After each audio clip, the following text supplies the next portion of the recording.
निराश हो गई कि जब मेरा राजा खुश नहीं है तो हम लोग क्या करेंगे खुश होकर। लेकिन प्रजा कहने लगी कि हे राजन, आप मेरे राजा हो, मैं आपका सेवक हूँ, आप जो कहेंगे मैं वही करूंगा, मैं आपके दिल की बात समझ सकता हूँ। प्रजा की बात सुन के राजा के दिल में थोड़ा एकदम उत्साहित जागी और कहने लगे मैंने एक औलाद के लिए बड़ी बड़ी यात्रा की है, साधु संत महात्माओं को मैंने बुलवा के मैंने भोजन करवाया है, कितना दान पुण्य कर दिया, तीर्थ कर दिया, लेकिन ईश्वर ने मेरी इस विनती स्वीकार नहीं की। तो राजा के बात सुन के प्रजा एकदम निराश हो गई। लेकिन एक बात कहना कि गीत लगी माशा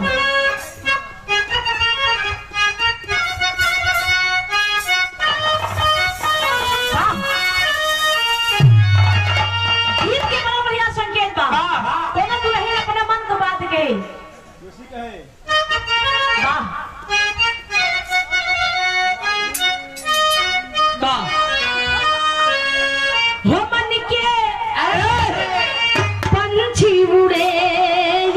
मनवा मन के पंछी उड़े आसमानवा की बोले जिया जिया जिया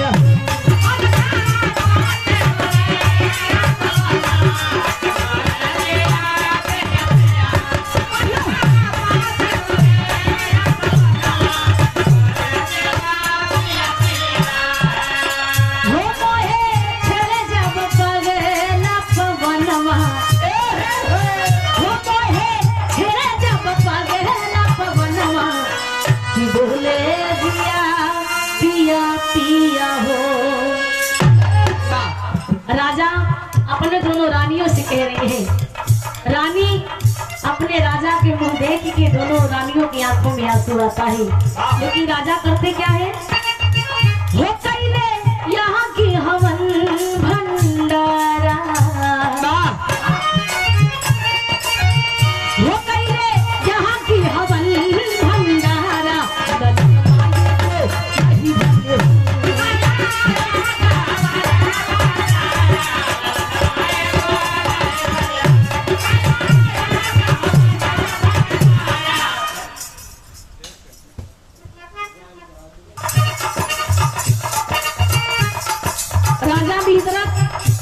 मन में सोचत हुआ, लेकिन मन में सोचत सोचते हुई पर एक घटना घटी। राजा के दरबार में घूमते टहलते फिरते एक मुनि आए जिनका नाम है चंद्र कौशिक मुनि। चंद्र कौशिक मुनि अपन वही झोली टांगे अपन वही चलते राजा के दरबार के सामने जब पहुंचे तो राजा के निगाह पर उनकी आंखें पड़ी, उनके चेहरे पर निगाह पड़ी। जब उनके चेहरे पर निगाह पड़ी तो चंद्र कौशिक मुनि कहेंगे अरे बड़ा राजा है, इनका बड़ा चर्चा है, लेकिन इनके चेहरे पर उदासी है, क्या बात है। चंद्र कौशिक मुनि कोई मामूली मुनि नहीं थे, वो भी बड़े ज्ञानी मुनि थे। लेकिन होता बात चंद्र कौशिक मुनि आई गई है, राजा से काहे दिल खाई गई।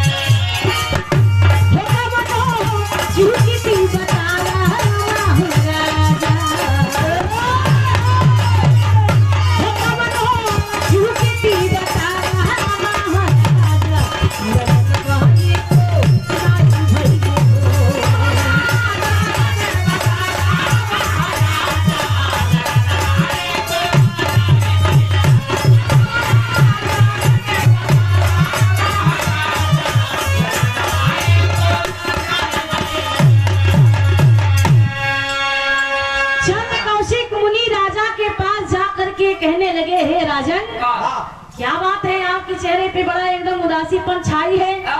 उसी समय एकदम शांत पूर्वक सारी प्रजा बैठी है अपना स्थान देख करके, लेकिन भैया राजा के चेहरे पर उदासी देख कर चंद्र कौशिक मुनि कहते हैं क्या कारण से उदासी है आपके चेहरे पर? आप इतने बड़े राजा होकर, जाने वाले राजा होकर आप इतने बड़े उदासपन बैठे हो। तो राजा साहब कहें कि अजागर इतनी बड़ी उदासी के रीजन का आपको जाने चाहत हुआ। तो राजा साहब को बतिया सुन के चंद्र कौशिक मुनि कहलन कि देखा जरूर जानना चाहता हूँ कि मेरा राजा अगर उदास है तो अच्छी बात नहीं है, लेकिन ये भैया राजा साहब कहने लगे कि औलाद का गम फौलाद को भी पानी बना देता है। मेरे पास कोई औलाद नहीं है। आप देख रहे हो इतनी बड़ी महल, मेरे पास 2 रानियां हैं और मेरे साथ मेरे प्रजा का प्यार है। मेरे मर जाने के बाद इस महल का वारिस कौन बनेगा? आप बताओ कि मेरा पिंडा पानी कौन करेगा? चंद्र कौशिक मुनि राजा के बतिया सुन के कहने लगे बात तो सच कह रहे हो आप। तो ही राजा साहब कहने लगे कि पिंडा पानी की जरूरत जहाँ है कि आपको ईश्वर ने कोई औलाद नहीं दिया, मेरे तरफ से भरपूर कोशिश है कि आपकी रानियों को चाहे छोटी वाली चाहे बड़ी वाली को एक औलाद जरूर पैदा होगा, लेकिन मेरे कहने के अनुसार आप चलोगे तब। तो राजा साहब कहने लगे कि अच्छा वो कैसे? हम इतना यज्ञ हवन भंडारा किया और तमाम जगह जाके देवी देवता ने कुल कर्म कही जाए, कोनो औलाद नहीं भा, कोनो लड़का नहीं भा। आप एक छोटी सी और आप विद्याधन बता के हमें बता रहे हो कि लड़का हो जाएगा। तो चंद्र कौशिक मुनि एक बात कहते हैं कि गीत लगी माशा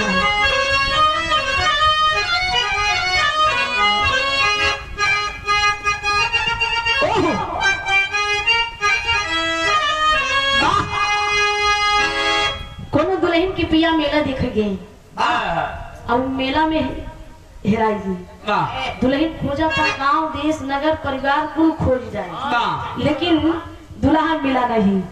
लेकिन इशारा क्या करा था?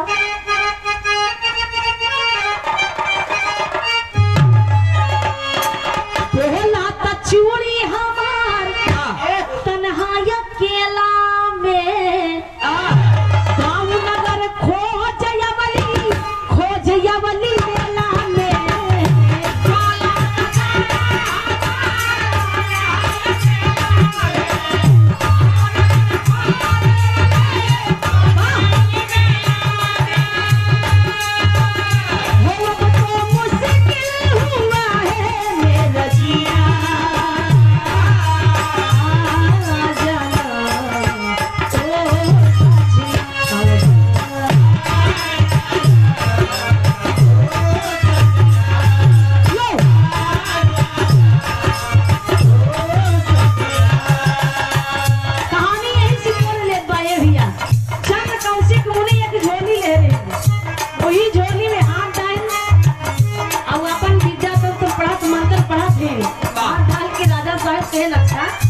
झोली में हाथ डाल के कवन मंत्र पढ़त है हमें कुछ समझ में नहीं आवता।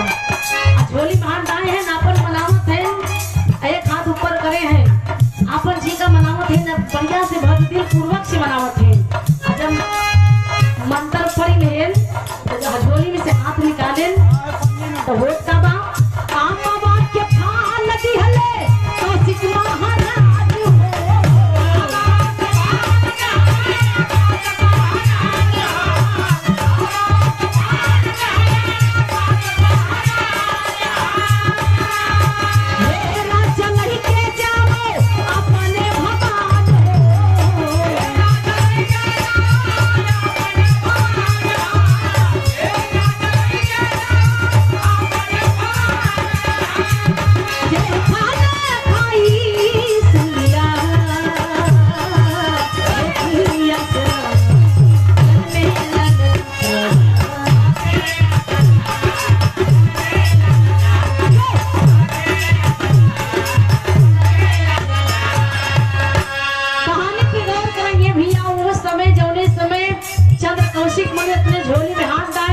तो ये आम निकाले, आम का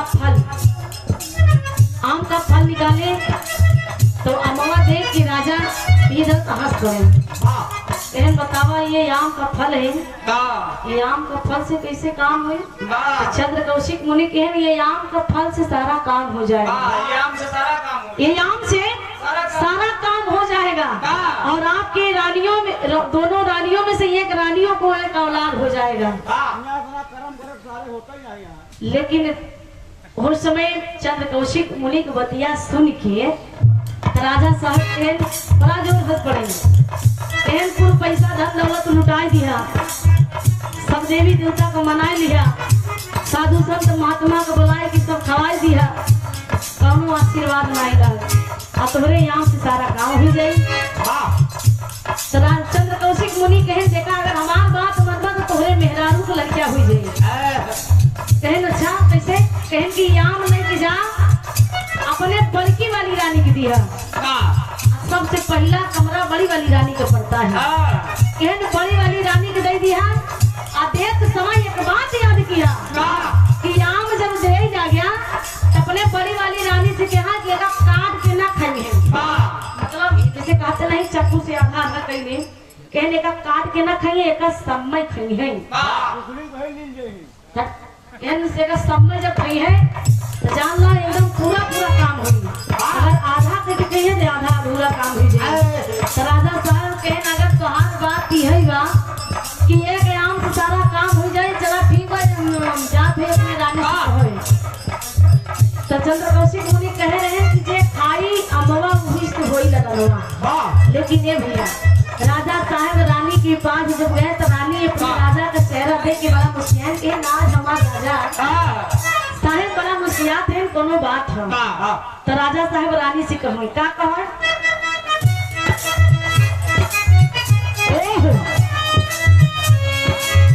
खाना खाना फलाई हमारी रानी ना जाने के कई भाग जा गई।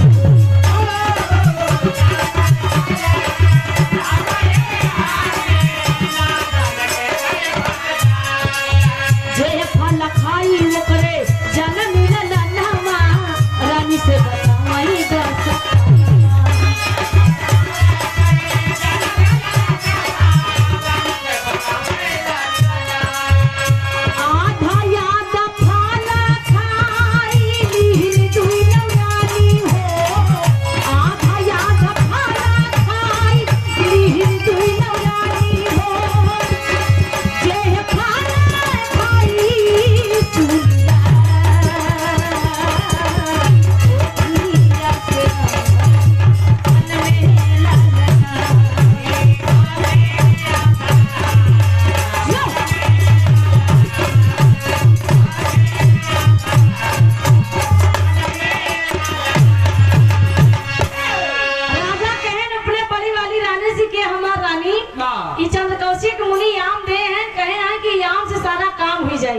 रानी बड़ा जोर हाथ पड़े के का बताया राजा मजाक तो नहीं करते हैं।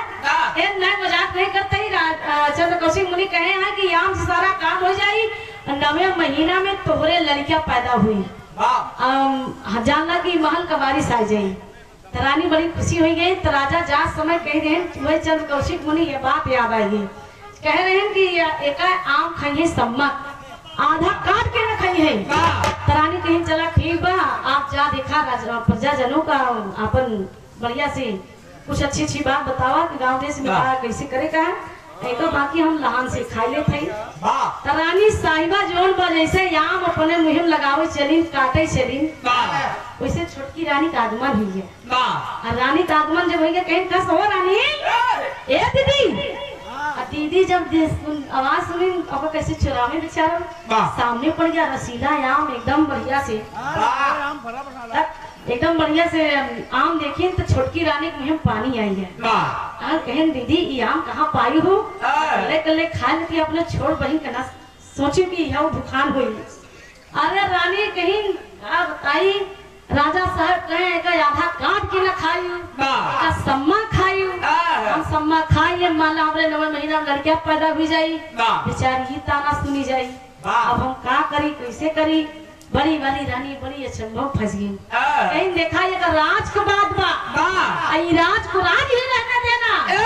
राजा साहब कहे हैं कि याम सम्मा कह के हम खा आधा काट के ना खा गई। मतलब तू अकेले खाबो कहीं का करी? कहीं देखा ये बात केहू को पता न चली। आवा लियावा हुई चक्कू बगली रखी रही। आधा काट के तू खा आधा हम राजा साहब का देखा थे कहा कि हम अंदर अंदर कौन गुल खिलावत है।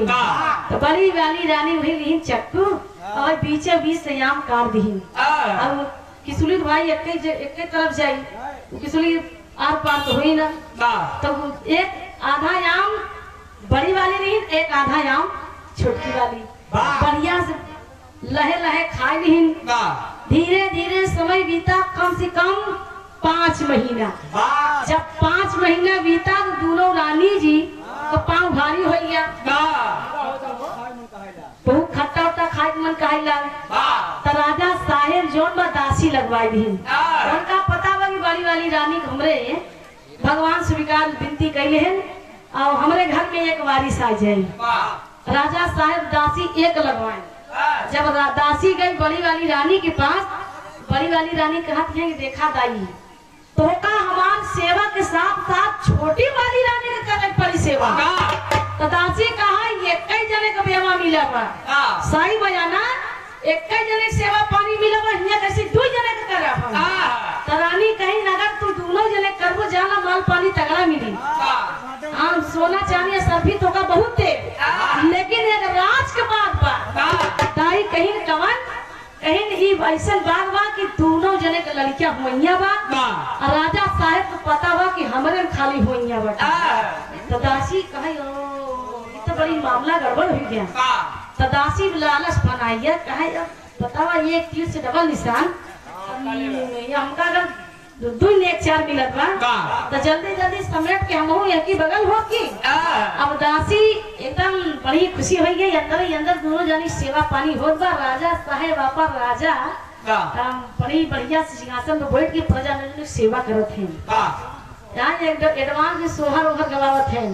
2-3 महीना पहले से भाई बड़ी खुशी की बात था। बड़ा दिन भाई आधी उम्र के उनके मेहरारू के लड़कियां होत बा, बड़ी खुशी बात बा। ए भाई धीरे धीरे धीरे धीरे जब 7वां महीना लगा दिन एकदम निगरा गया। जब दिन निगरा गया ताई एकदम बढ़िया से फुल एकदम सेवा पानी करे लगी मर बढ़िया से। अब राजा साहब बड़ा खुशी हो गया, सूचना बारी बारी से बड़की रानी मिलत बा, बारी बारी से बड़की रानी मिलत बा। अब यहाँ छोटकी रानी बढ़िया से अपन सेब संतरा काजू बादाम खाए पड़ी है। हम सेहत में भी दूसर भी मतलब तंदुरुस्ती आवत बा। जब 9वां महीना लगा तब 9वें महीना में धीरे धीरे 9वां महीना जैसे 9 महीना बीत गया, जैसे 10 दिन लगे है, 9 दिन लगे है। दाई समझ गई कहीं न दिन निगराए के बाद राजा साहब संदेशा पहुंच गया कि आप तोहरे बड़की वाली रानी के लड़कियां हुई। राजा साहब सोहर मंगल 4 गवावल लागी। सोहर मंगल 4 इधर होत बा। अच्छा जब सोहर होए लगा था तो 3 गोल बैठा था, एक 60 वाली गोल बैठा था, एक 40 वाली गोल बैठा था और एक 20 वाली गोल बैठा था। मतलब एक 7 साल वाली जैसे बुलंद की माई हरे है, जैसे मान लो जैसे एक दूसरी दांत चली गया और सब बहुत बढ़िया सोहर गावा थी। 40 उम्र वाली बैठा थी, उनके लोग सोहर अलग होता, हमारे सबकी उम्र वाली सोहर अलग होता। जो 7 साल वाली है वो कैसे गावा थी मास्टर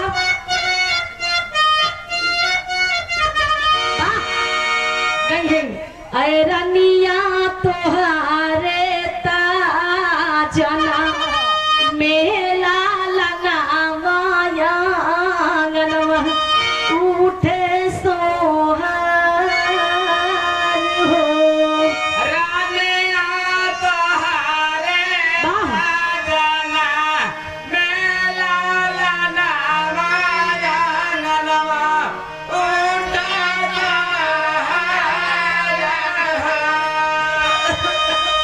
बाह बड़की माई, हाँ बड़की माई है। तजे ही मंगल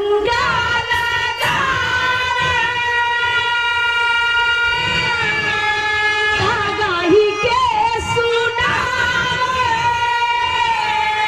सुनवैया सूखा पावाई हो।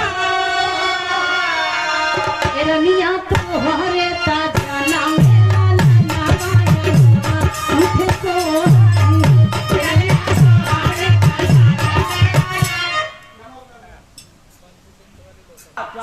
वाली जो 40 उम्र वाली है वो सोहर कैसे गावा थी? अरे झूलता बारे पल्लाना झूलता बारे पल्लाना जिया ललना हो जिया ललना हो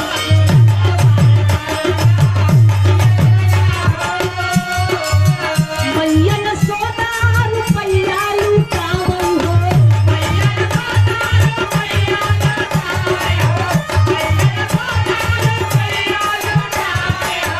नंद बाबाजी मोहरिया लुटावई हो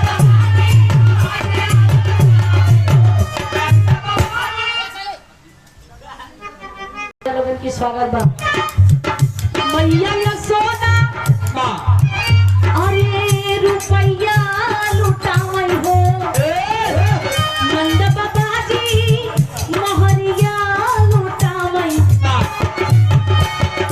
सदा बारे ललना दिया ललना हो 20 वाली भूवर भूवर बार रे होरी लगा के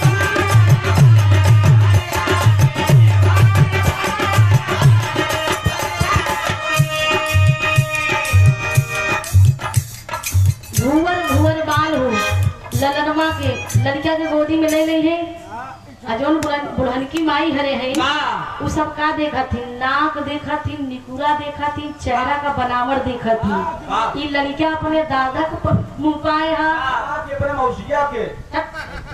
के कर मुंह पाए हा अपने माई को पाए अपने दाई को पाए हा के को पापा को पाए हा ए हो ललना तोहरा चिंता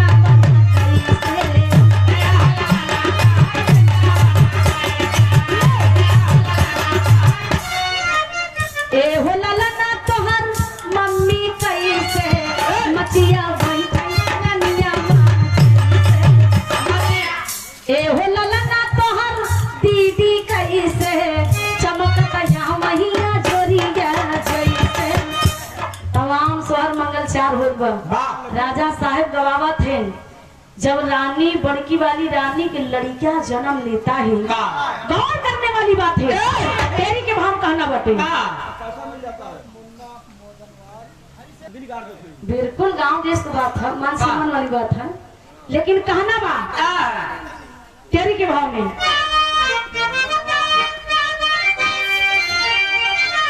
गौर करने वाली बात है ललनवा आधा आधा जन्म में ललनवा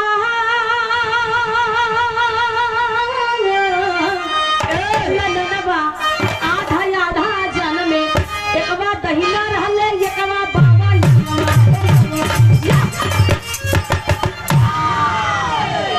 ललनवा आधा आधा जन्म में आधा जन्म में कहानी मोड़ लेत बा छोटी सी कहानी और बा 5 मिनट की कहानी बा बड़की वाली रानी की लड़कियां पैदा बा आधा मतलब इस शरीर में से एक अलग बड़की वाली रानी की ये शरीर में से एक अलग छोटकी रानी की मतलब ये शारीरिक सारा सिस्टम आधा आधा एक हाथ एक गोल एक आँखी आधा निकुरा आधा होठ ये आधा आधा सब एकदम सिस्टम अलग है लेकिन है भैया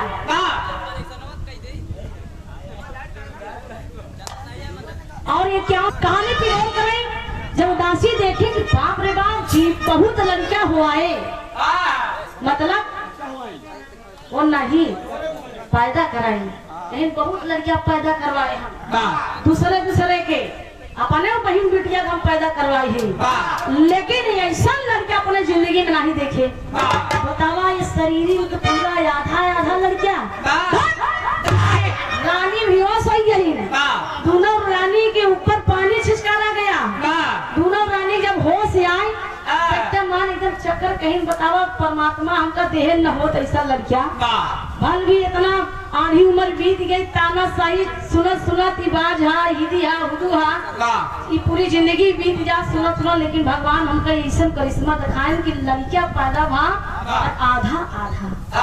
दोनों रानी रोती है और रो के एक बात कहने लगी, एक गीत लगे।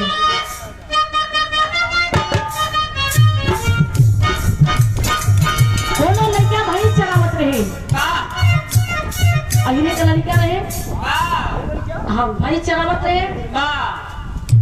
अब भैंसिया जब चलावत रहे एक सोटी मलत रहे, सोटी मलत मलत वही रास्ता में 4 लड़की ना आवत रही, साइकिल से आवत रही और रास्ता में भैंस गोबर करे रही, भैंस गोबर करे रही।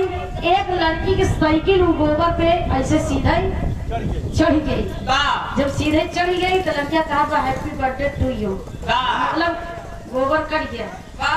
तो लड़कियां 4 इतनी पढ़ी लिखी होशियार रही, जब कम ईयर एक पीस उठा मान एक लड़का बात कही का करे की पारंबा कहना बा लड़कियां अपने भौजाई से चर्चा करत थी, ऐसे ना लड़का देखा ए भगवान,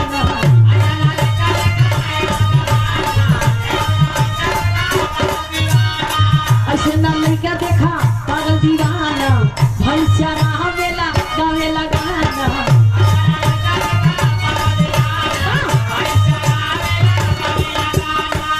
इलू इलू कैसे हो इलू इलू कैसे रहिया में यार कहाँ जात बारू बड़ी शरमाई। दोनों रानी कहाँ थी, ऐसे ना लड़का देखा ए भगवान,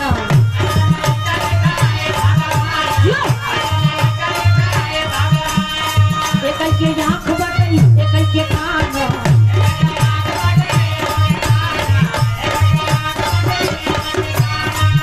आधी अलग से अलग आधी अलग से अलग अलग के अलग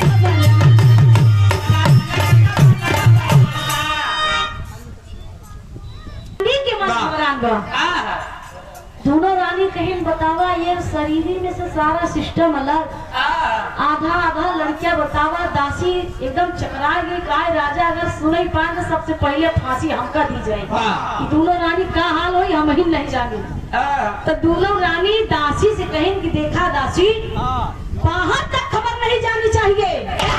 दासी कहा इतना दिन खबर पेटे में हम समेटे बची रहे तब नहीं, लेकिन अब बहुत बर्दाश्त के बाहर कहीं दोनों लड़का के अलग अलग कपड़ा लपेटा ले जंगल में फेंक गए। दोनों रानी कहीं इतना बड़ा काम करो, दोनों रानी की बात सुन की दासी को इतना बड़ा काम करो तो कुछ नेक चार चाहिए। तो दोनों रानी नवलखा आग पहने रही और कमर गर्दन पूरा पुराने जमाना गहना दूसरे बात रहन और पूरा उतार शरीरिक गहना दे दी। अब दासी एकदम बढ़िया से मोहर सरफी जो गगरा हंडम रखे रही सोना चांदी कुल मोहर दे दी। अब दोनों लड़किया के आधा आधा कपड़ा लपेट के अब जंग उस महल के उस पार जंगल में नहीं जाए कि बीचों बीच जंगल में एक लड़किया वह टाइम एक लड़किया ये वाह वही घटना घटा था। एक राक्षसी वहां पे जाती है, जरा नाम की राक्षसी, अल्लाह के भाव का नाम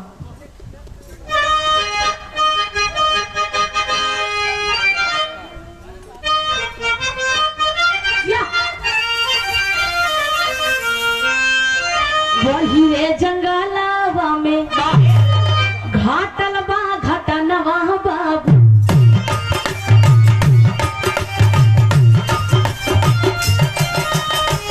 भूखा प्यासा तू नौ लड़किया रहन चिल्ला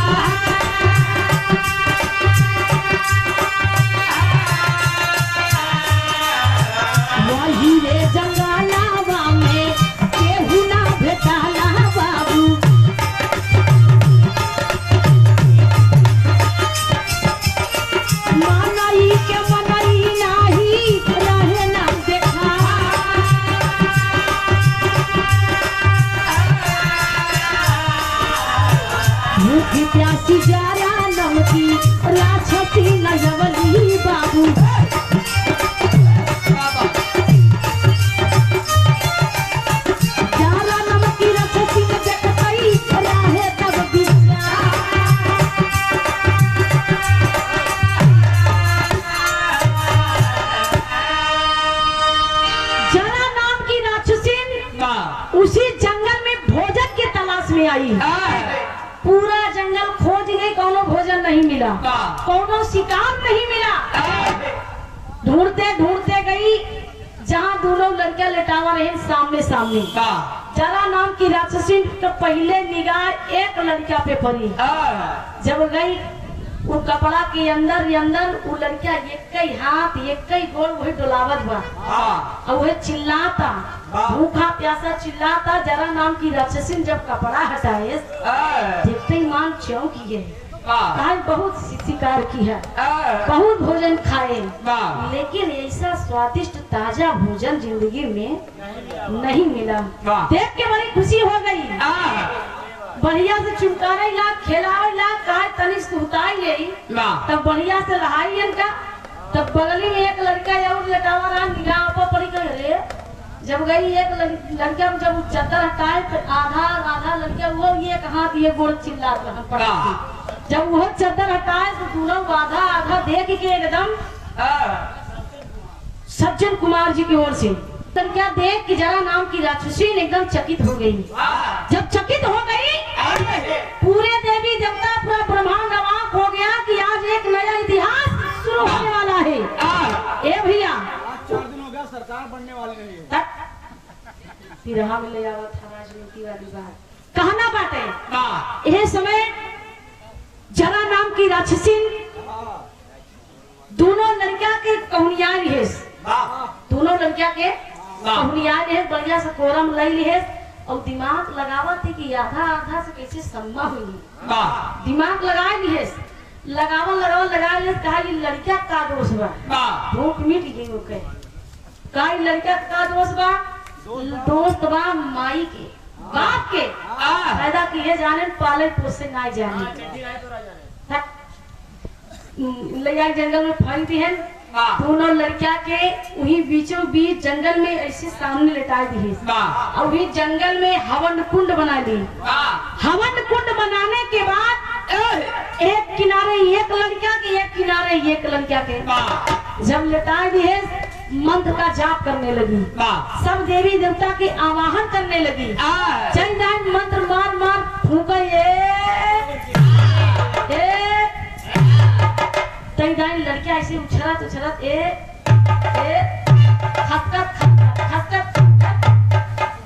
चार जुड़ गई। जब लड़कियां जुड़ गया मतलब सारा शारीरिक का सिस्टम एक हो गया, सारा शरीरिक का सिस्टम एक हो गया। तो दोनों हाथ गोड़ चले लड़कियां मुस्कियाई लड़कियां रोवे बढ़िया से एकदम लड़कियां सम्मा हुई गया। तब जरा नाम की राक्षसी बड़ी खुश हो गई कि ये मेरे बेटा समान है, ये मेरा पुत्र समान है, मैं इसे खाऊंगी नहीं और मैं इसका नाम रखती हूँ जरा। उसका नाम रखा गया जरासंध, क्योंकि वो जरा नाम की राक्षसी से जोड़ा हुआ था, इसलिए उसका नाम रखा गया जरासंध। वही मगध का राजा जरासंध नाम पड़ा उसका।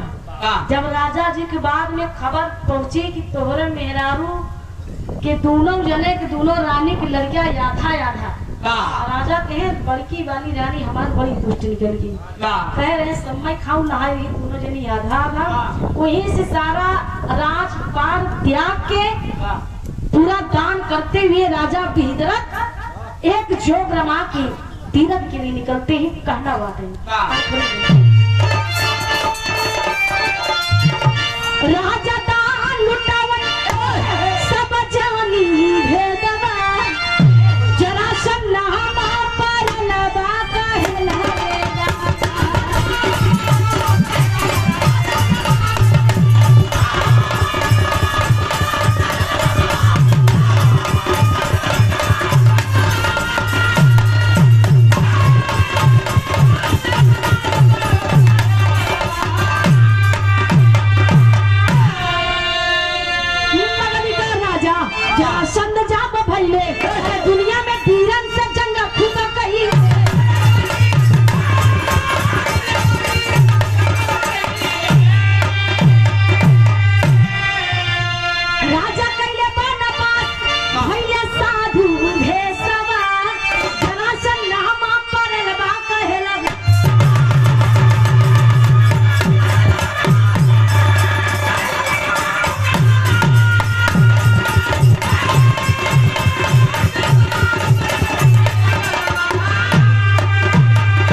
जाते हुए जोग रमा के तीर्थ यात्रा के लिए निकल गए। वही मगध का राजा जरासंध है जो कि महाभारत की लड़ाई पूरे 18 दिन की थी। वही महाभारत की लड़ाई आखिरकार में पांडवों की जीत हुई, कौरवों की हार हुई। आखिरकार में लास्ट में धर्मराज युधिष्ठिर यज्ञ रचाना चाहते थे। कन्हैया भगवान ने कहा कि आप यज्ञ नहीं रचा पाएंगे क्योंकि अभी मगध का राजा जरासंध है, एक वीर अभी बाकी है। युधिष्ठिर धर्मराज ने कहा क्यों कि उसको बगैर मारे बने आप यज्ञ नहीं कर सकते। तब वही युधिष्ठिर कहे कि वो कैसे मारा जाए, कहीं भीम को हमारे साथ ही जाएगा, भीम को हमारे साथ में जाने दीजिए। लेकिन ये भैया वही भीम कन्हैया भगवान के साथ गए। मगध के अंदर वहीं पर 27 दिन लगातार लड़ाई हुई।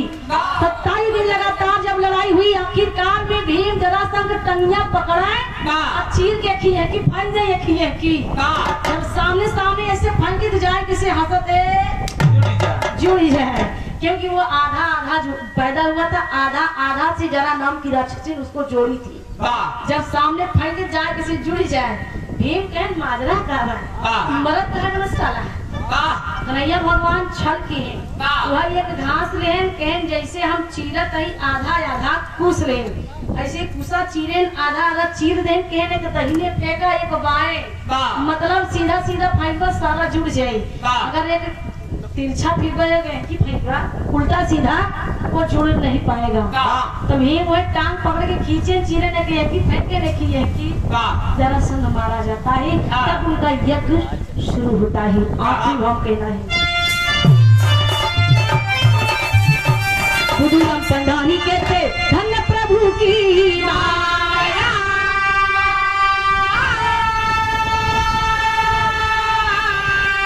राम सिंह बच्चा यादव लिखे माटी की छाया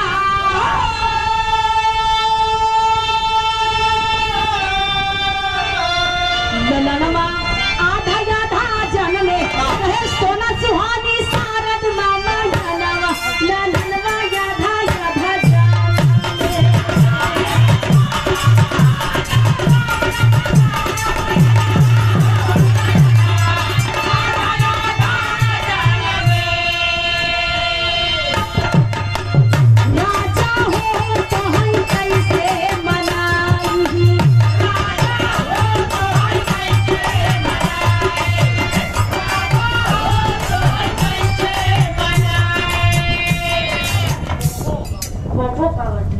प्यार वाली भाषा रतिया मल्ली रतिया मल्ला गईला हमर यहू पैसा लगता बिरहा सुनाए रतिया मल्ला गईला हमर यहू भाई रतिया मल्ला गेला हमर यहू भाई राजा हो कोई कैसे मनाई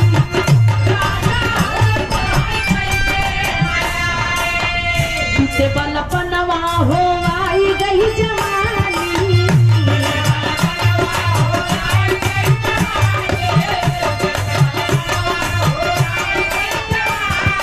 रही रही के रही रही के ही आराम में मदन सताई रही रही के ही आराम में मदन सताई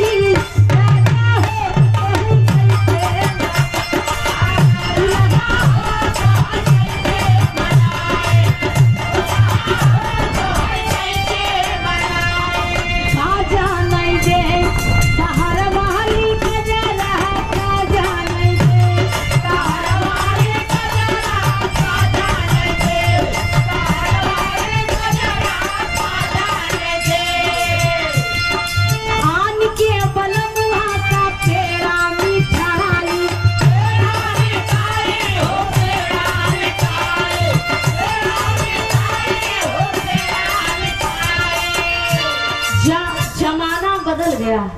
आन के बलमुआ का पेड़ा मिठाई जैसे जैसे भौजाई बैठी है कोनो देवर से चटपटा आई है भौजी भौजी के कि भौजी का एकदम बढ़िया मिलाई है मिलाई ले भौजी आज का बना बा का नहीं कुछ लियावा खाई पी भूख लाग है इस कहना बा आन के बलमुआ का तेरा मिठाई आन के बलमुआ का तेरा मिठाई अपने मालम का भी गोई दी बजा रहता जाने दे हर वाली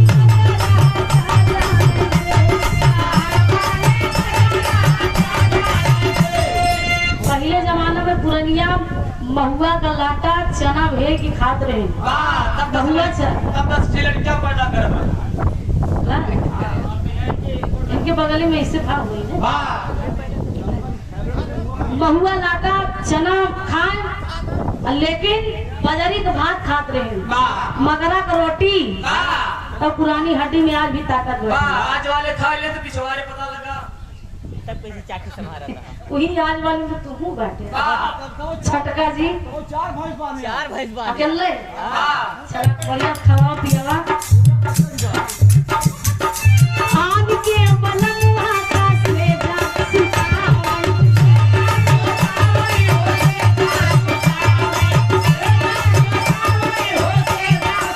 अपने बालम का बिछाई दी बना रहता जाने दे हर वाली रहता जाने दे लास्ट भाव का नवा आज के बलमुआ से हंसी हंसी बोले